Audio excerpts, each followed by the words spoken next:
Hello and welcome back to our channel. So today in this video we are going to log in our Wolt delivery app. So without wasting much of our time, let's get straight into the video.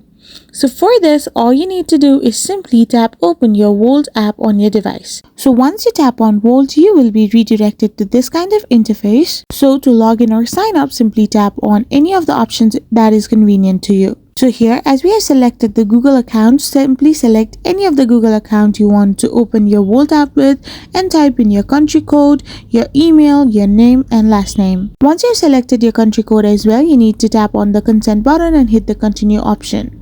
So after doing this, you will be redirected to this kind of interface where you need to type in your country's number. So after tapping in continue, you will be redirected to this kind of interface where you need to simply select a method you want to verify your number with. It can be either your SMS or your WhatsApp. So you can choose any of the following method that is shown on screen.